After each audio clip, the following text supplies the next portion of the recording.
Chapter 10, Al-Wudoo and Al-Gusl. Question 71. What is the meaning of wudu, ablution? Al-Wudoo, it is the washing and wiping of specific body parts before specified acts of worship. It is necessary for a Muslim to be in a state of ritual purity, having performed wudu without nullifying it, in order to perform formal prayer. Formal prayer is not considered valid without it. Question 72. What are the prerequisites for wudu? The prerequisites for wudu are 10. Number 1. Islam, meaning one must be Muslim. Number 2. A sound mind. Number 3. Tamyiz, having reached the age at which one begins to distinguish concerning important affairs, usually around 7 years old. Number 4. Intention to perform wudu. Number 5.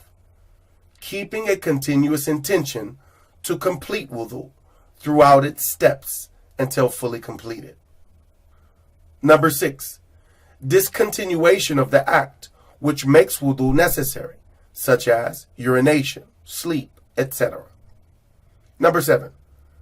Performing istinja, cleaning the private parts with water, or istijmar, cleaning the private parts with a rock, tissue paper, or the likes, when one urinates or defecates before performing wudu. Number 8. Clean water available to use for the purpose of ablution. Number 9. Removal of anything which prevents water from reaching the skin.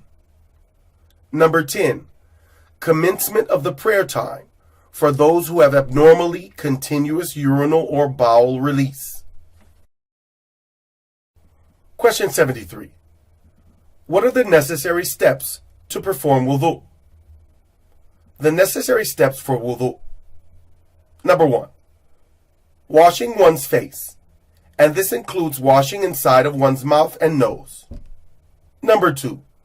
Washing one's hands and arms up to the elbows. Number 3. Wiping one's entire head, including the ears. Number 4. Washing one's feet, including the ankles. Number 5. Correct order, which means doing the prescribed actions for each body part, which is washed or wiped in wudu, in order. So the face is washed first, then the hands to the elbows, then the head is wiped, after which one washes his feet. This is all according to that which God the Exalted has ordered in His book. Number 6. Performing the steps of wudu with no interruptions.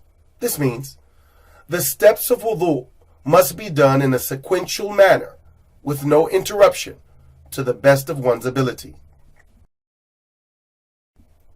Question 74. What nullifies wudu? The nullifiers of wudu are 4. Number 1. Excretions from one of the 2 private areas in the form of urine, sperm, defecation, or gas. Number 2. Loss of sanity, or to fall unconscious, or to sleep, excluding light sleep.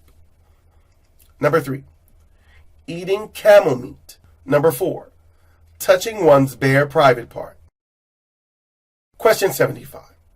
Where in Islamic law is wudu mandated for prayer once one of the acts which nullifies it occurs? Wudu is made mandatory by Allah in His statement in the Quran. يا أيها الذين آمنوا إذا قمتم إلى الصلاة فاغسلوا وجوهكم وأيديكم إلى المرافق وامسحوا برؤوسكم وأرجلكم إلى الكعبين. O believers, before you stand for prayer, wash your faces and your hands and arms to your elbows. Wipe your heads and wash your feet to your ankles. The Quran, chapter Al-Ma'idah, verse 6. Question 76. What is the meaning of ghusl? Al-Ghusl is to rinse and or wash the entire body with water in a specific manner. Question 77. What are the causes which necessitate that one must perform ghusl? Ghusl becomes necessary due to three causes.